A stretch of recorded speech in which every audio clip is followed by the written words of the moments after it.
আসসালামু আলাইকুম প্রিয় দর্শক, বিকেটিভি চ্যানেলে আপনাদের সবাইকে অনেক অনেক শুভেচ্ছা। আশা করি আপনারা সকলে ভালো আছেন।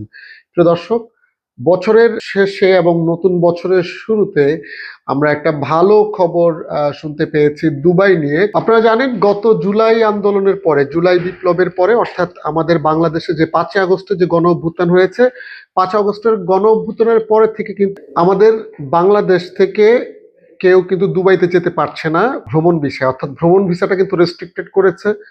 এবং এছাড়াও আমাদের বাংলাদেশ থেকে অল্প অল্প করে কিছু শ্রমিক কিন্তু দুবাইতে যাচ্ছিল, সেই ভিসাও কিন্তু স্টপ হয়ে আছে। অনেকে ভ্রমণ ভিসায় সে দেশে গিয়ে কিন্তু পরবর্তীতে ভিসা চেঞ্জ করতে পারতো। সো এই সকল প্রক্রিয়াগুলো কিন্তু বন্ধ রয়েছে।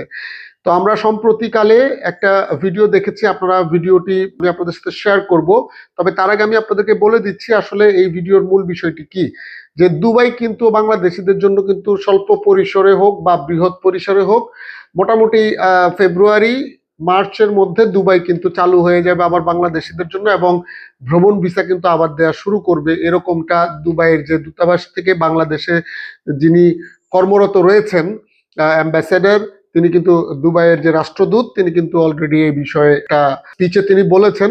তিনি তার বক্তৃতায় এই বিষয়গুলো কিন্তু তিনি স্পষ্ট করেছেন যে তিনি খুব দ্রুতই বাংলাদেশ থেকে কিভাবে শ্রমিক যেতে পারে এবং বাংলাদেশ থেকে যারা ভ্রমণ ভিসায় যেতে চায় এই বিষয়গুলো সম্পর্কে একটা সুস্পষ্ট ধারণা দিয়েছেন যে আগামী জানুয়ারির পরে, অর্থাৎ জানুয়ারির পর থেকে, অর্থাৎ ফেব্রুয়ারি মার্চের মধ্যে বাংলাদেশ থেকে এই ভিসাগুলো যে রেস্ট্রিকশন ছিল বাংলাদেশ থেকে যাওয়ার ক্ষেত্রে, সেটা কিন্তু রেস্ট্রিকশনটা উঠিয়ে দিবে এবং আবার ভিসা সহজীকরণ করার মতো একটা সুযোগ সৃষ্টি হবে বলে তিনি কনফার্ম করেছেন। সো চলুন আমরা ওনার বক্তব্যটি দিয়েছেন সেটা আমরা শুনি। Considering the visa, I am working on it, and I promise, inshallah, I will be working on it. Hopefully, January, February, sometime next year. I'm not. I cannot give you a specific deadline, but inshallah, very soon next year, inshallah. Hopefully, don't take it as because of the political change in Bangladesh. It's not. This is not the right thing.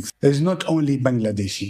Some other nationalities also has the same category or maybe has been stopped recently.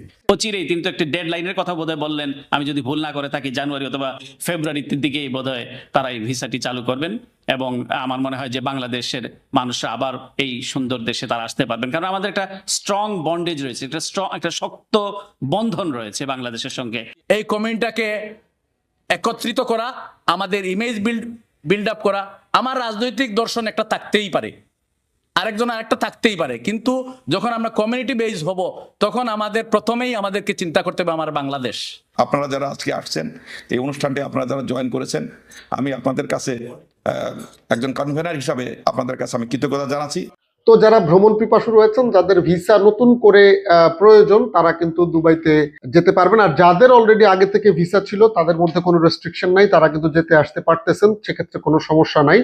শুধুমাত্র যারা নতুন করে এখন যেতে চান তাদের ক্ষেত্রে আবার সম্ভাবনা সৃষ্টি হতে যাচ্ছে। আর দুবাইতে কিন্তু বন্ধ করার আরো অনেকগুলো কারণও আছে। অনেকে কিন্তু ট্যুরিস্ট ভিসাতে দুবাইতে গিয়েছেন এবং প্রতারিত হয়েছেন। সো এটাও একটা কারণ ধরে নিতে পারেন। সেক্ষেত্রে যারা দুবাইতে অবৈধ ছিলেন তারাও অনেকে কিন্তু দেশে ফেরত এসেছেন। এই মুহূর্তে আমি বলতে পারি যে এই বিষয়গুলো কিছুটা কমে এসেছে খানিকটা। তো আপনারা দুবাইতে যেতে পারবেন, যারা ভ্রমণ ভিসায় যাবেন তারা যেতে পারবেন, কিংবা যদি শ্রমের সম্ভাবনা বা শ্রমিক নেওয়ার যে সম্ভাবনা যদি সৃষ্টি হয়, তাহলে সেক্ষেত্রে আমাদের বাংলাদেশের কিছু শ্রমিকের কিন্তু কর্মসংস্থানের সুযোগ হবে বলে আমরা মনে করছি। সো প্রিয় দর্শক, যারা এখনো পর্যন্ত প্রবাস যাত্রা অ্যাপটি ডাউনলোড করেননি, প্রবাস যাত্রা অ্যাপটি ডাউনলোড করে নেবেন। প্রবাস যাত্রা অ্যাপটি ডাউনলোড করলে প্রবাস যাত্রা আপনার হাতের মুঠে চলে আসবে। সকলে ভালো থাকবেন, সুস্থ থাকবেন। পরবর্তী ভিডিও দেখার আমন্ত্রণ জানাচ্ছি। আজকের মতো শেষ করছি। আসসালামু আলাইকুম।